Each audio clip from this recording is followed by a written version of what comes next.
Hello tout le monde, j'espère que vous allez bien. Je vous retrouve aujourd'hui dans cette nouvelle vidéo dont le maquillage est plutôt annonciateur, puisqu'aujourd'hui je vous retrouve pour une vidéo recettes. Grosso modo, dans cette vidéo, on va avoir des recettes de gourmandises que vous pouvez faire pour Noël. Évidemment, vous pouvez les faire dans d'autres contextes, d'autres saisons, à d'autres moments de l'année.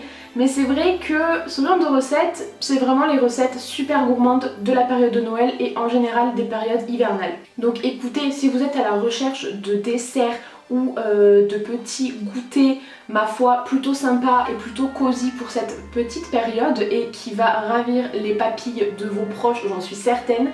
Mais écoutez, je vous laisse tout de suite avec la suite de cette vidéo. Pour cette recette, on aura besoin de 50 g de sucre, 50 g de sucre glace, 105 g de farine, un demi-paquet de levure chimique, 110 g de beurre et 100 g d'œufs, ce qui correspond généralement à 2 œufs, ainsi que de caramel beurre salé. Pour le matériel, on aura besoin d'un saladier, d'une plaque à madeleine, d'un fouet et d'un ustensile pour rajouter le cœur coulant caramel à l'intérieur des madeleines. Et pour ce faire, j'ai opté pour une poire qui de base sert à décorer les gâteaux, mais là du coup on va s'en servir pour insérer le cœur coulant caramel. Donc là dans le saladier, tout d'abord on va venir mélanger les deux sucres, donc le sucre glace et soit du sucre roux comme moi j'ai fait, soit vous pouvez opter pour du sucre blanc classique. Ensuite on ajoute les 100 g d'œufs, généralement ça équivaut à 2 œufs comme je vous le disais. Et ensuite on vient mélanger le tout en évitant de trop battre la préparation pour éviter d'incorporer trop d'air, juste on mélange histoire d'homogénéiser tout ça. Ensuite on vient tamiser la levure mélangée à la farine. Personnellement j'ai un tamis mécanique, donc j'ai juste à actionner la petite molette que j'ai sur le côté en fait, et ça vient me tamiser grâce au mécanisme qui est à l'intérieur la farine ainsi que la levure. Une fois que c'est fait, encore une fois, on vient mélanger la préparation.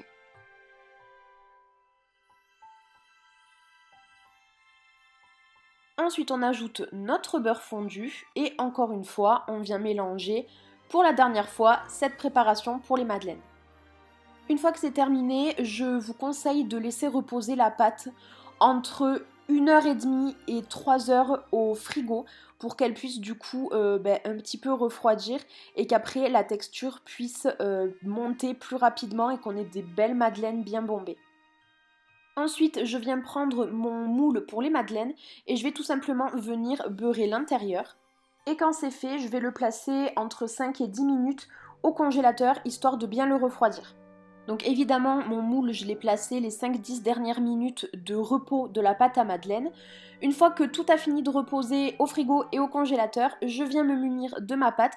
Comme vous pouvez le voir, elle a bien durci et là en fait, elle est juste parfaite pour partir en cuisson. Et on va venir remplir chaque madeleine aux 3/4 parce qu'il ne faut pas oublier qu'on a mis de la levure à l'intérieur, du coup elles vont gonfler. Donc si vous remplissez, comme moi vous le verrez sur certaines madeleines, si vous remplissez un peu trop le moule, en gonflant en fait, du coup elles vont grandir et elles vont venir se coller les unes aux autres, donc c'est pas super.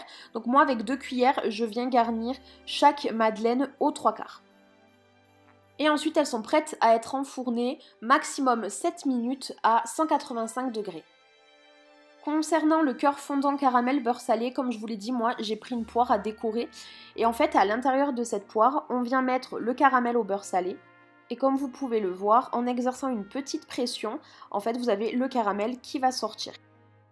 Une fois que les madeleines ont refroidi, on vient les démouler. Et c'est à partir de ce moment-là qu'on va venir du coup insérer le cœur fondant au caramel. Donc comme je suis en train de vous montrer, vous prenez le dos de la madeleine et en fait au dos, on va venir insérer la poire à l'intérieur, donc on fait un petit trou.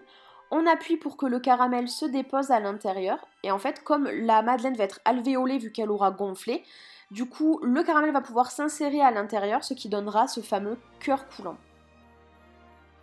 Et ensuite, voilà ce que ça donne. C'est juste trop bon, c'est trop beau. Enfin, regardez-moi ce cœur coulant. J'adore, franchement, j'étais trop fan.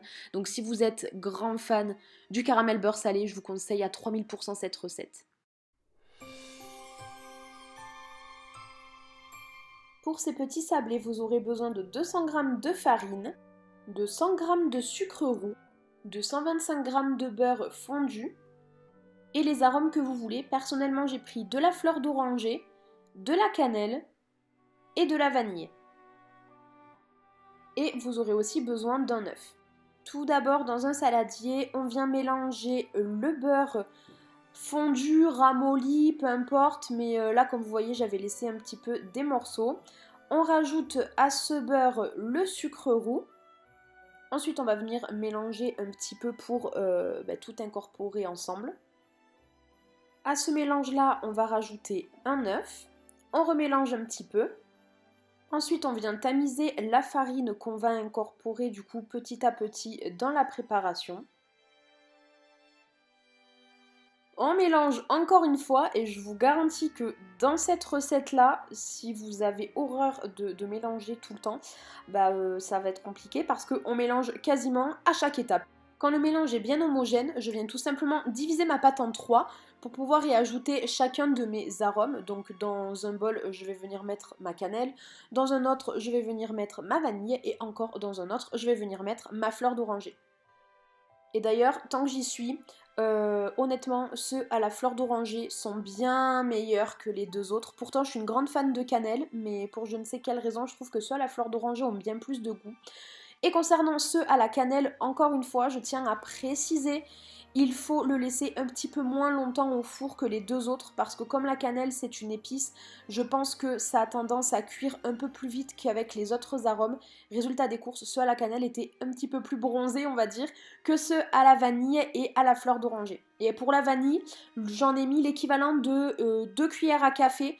Je vous conseille d'en mettre un petit peu plus parce que 2 cuillères à café, j'ai pas trouvé que l'arôme était assez présent. Et pareil, j'ai dû mettre 2 ou 3 cuillères à café pour la fleur d'oranger. Et là, par contre, au niveau du goût, c'était nickel. Une fois que toutes les pâtes sont prêtes, il va falloir venir les mettre au frigo pendant 1 heure et demie. Ensuite, on va tout simplement venir étaler la pâte. Je vous conseille de l'étaler sur du papier cuisson, sur lequel vous allez mettre un petit peu de farine pour pas que ça accroche. Et par-dessus la pâte, on va ressaupoudrer un petit peu de farine pour pas que la pâte accroche au rouleau. Tout simplement parce que la pâte doit être légèrement collante. Sauf que comme elle est légèrement collante, si vous le faites sur une table, ça va se coller à la table. Résultat des courses, ça va être un enfer pour venir prélever les petites formes qu'on va faire. Alors que sur le papier cuisson, il y a juste à détourer à chaque fois la pâte, la réétaler pour refaire des formes, etc. etc. Et après, il y a juste à glisser le papier cuisson sur une plaque qui va au four, tout simplement. Donc là, comme vous pouvez le voir, j'ai pris la pâte à la cannelle sur laquelle j'ai fait mes petits bonhommes en pain d'épices.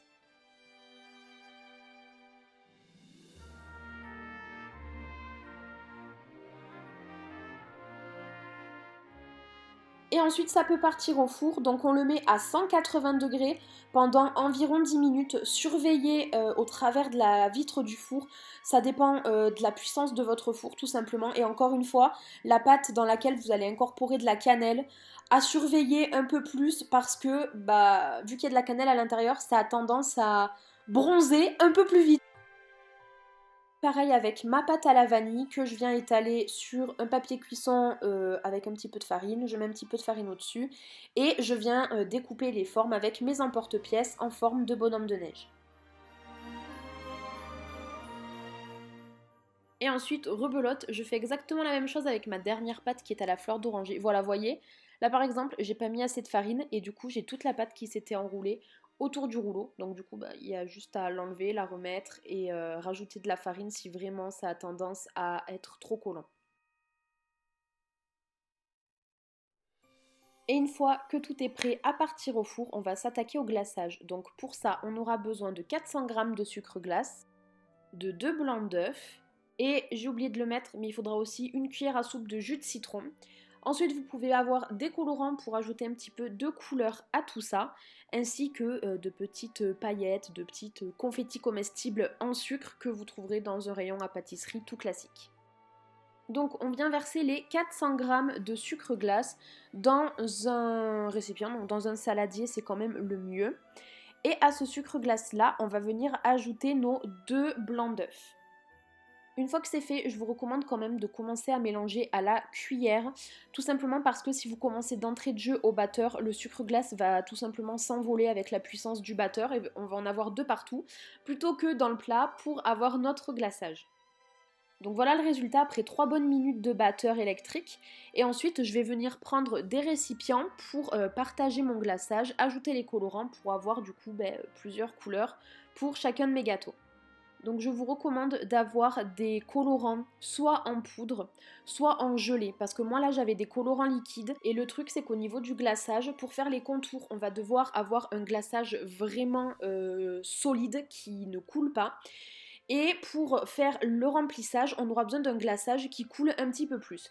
Comme moi là j'ai des colorants liquides, pour avoir mon glaçage dit coulant, je ne rajoutais pas d'eau, puisque en fait le liquide de mon colorant faisait office de liquide comme si j'utilisais de l'eau. Du coup pour le glaçage qui va me servir de glaçage de contour, je prends approximativement les mêmes quantités que pour mon glaçage d'intérieur, sauf que du coup pour qu'il soit plus solide, puisque les contours doivent être bien moins coulants comme vous le voyez là sur la photo, que ce qui va servir pour l'intérieur, je rajoutais tout simplement en plus une bonne cuillère de glaçage à mon mélange.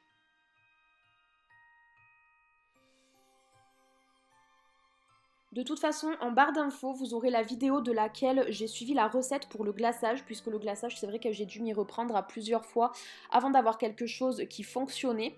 Et ce que je vous conseille aussi, c'est que quand vous avez fini de mélanger votre préparation, vous soulevez la cuillère.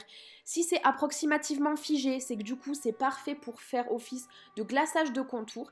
Et si ça coule légèrement, dans le sens où si la pâte est quand même élastique et qu'elle arrive à couler un minimum, dans ce cas-là, ce sera parfait pour servir de glaçage d'intérieur. Les contours doivent être forcément plus solides que l'intérieur, tout simplement parce que si votre contour est un peu trop liquide, ça va couler dans tous les sens, ça ne tiendra pas, ça va pas réussir à figer. Et comme moi, là, comme vous pouvez le voir, de base on avait plein de bonhommes en pain d'épices. Et là, on se retrouve qu'avec 6 ou 7 pièces parce que y en a quelques-uns qui ont foiré parce que le glaçage ne convenait pas. Donc, c'est pour ça que je vous invite à suivre la recette que je vous mettrai en barre d'infos parce qu'elle était super bien expliquée, super complète et ça m'a vachement aidée. Donc là, si vous voulez, comme c'était des tout petits détails comme le petit rose sur les joues et les petits traits ondulés blancs pour les petits détails des épaules et des jambes, on va dire, je l'ai fait avec du glaçage de contour. Au moins, c'était plus simple et j'étais sûre que ça allait figer et que ça n'allait pas bouger.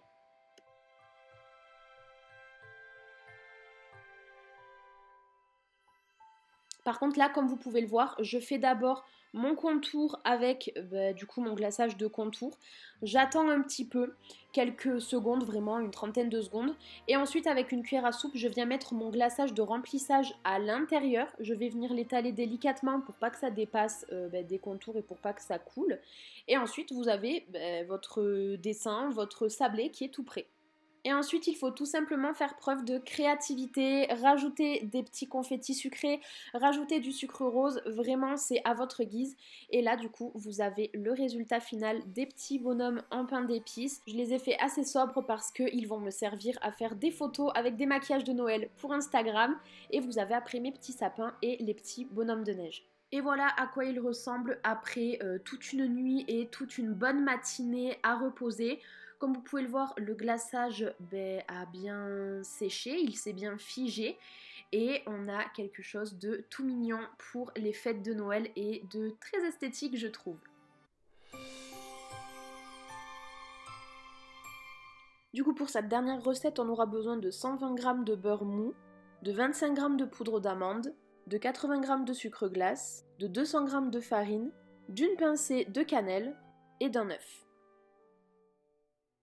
Donc d'abord ce qu'on va faire c'est qu'on va venir mélanger la poudre d'amande avec le sucre glace. Ensuite on va venir ajouter le beurre fondu. On va venir mélanger le tout et ensuite on pourra enfin ajouter notre pincée de cannelle avec du coup l'œuf. Ensuite on vient rajouter la farine. Et encore une fois, on vient mélanger notre pâte avant de venir la passer au cellophane pour pouvoir la mettre au frigo. Comme vous le voyez au niveau de la consistance, ça doit vraiment être très pâteux, très visqueux. Ça doit pas... Enfin, il n'y a pas besoin que ce soit une pâte à laquelle on se dise qu'il y a besoin de rajouter de farine parce qu'elle colle justement, elle est censée coller. On vient du coup, comme je l'ai dit, la cellophaner pour la mettre au frigo environ 1 heure. Si on peut le laisser plus, tant mieux, mais au moins 1 heure. Donc une fois que la pâte elle repose, on va venir faire la garniture. Donc pour la garniture, il faut 80 g de sucre roux, une cuillère à soupe de maïzena, 50 g de beurre fondu, 200 g de noix de pécan. Donc moi ce que j'ai fait c'est que je les ai un petit peu mixés pour les réduire en morceaux.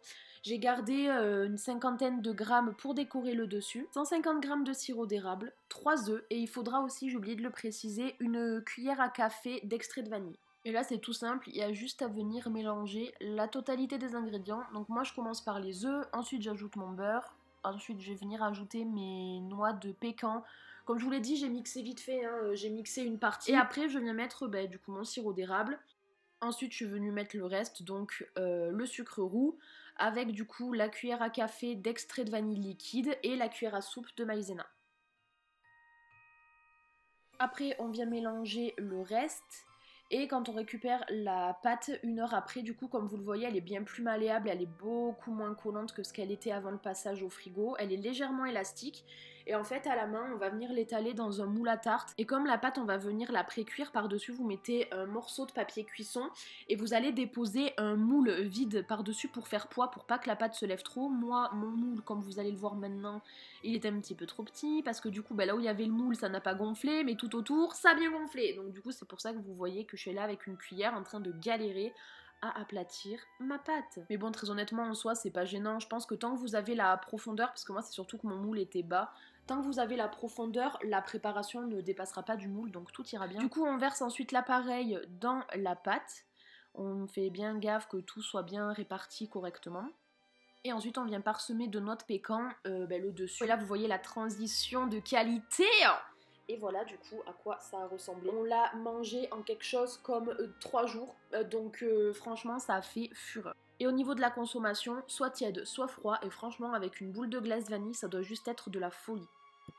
Et voilà, j'espère vraiment que cette vidéo aura pu vous plaire. N'hésitez pas à me dire en commentaire ce que vous en avez pensé. Et écoutez, n'hésitez pas à me dire aussi s'il y a certaines recettes que vous aimeriez voir ou certains thèmes que vous aimeriez que j'aborde avec des recettes, style, je sais pas, des recettes pour la Saint-Valentin ou des recettes pour la fête des mères, la fête des pères, je sais pas. Mais dites-moi tout ça dans les commentaires. En attendant, je vous fais plein de gros bisous et je vous dis à bientôt dans une prochaine vidéo. Bye!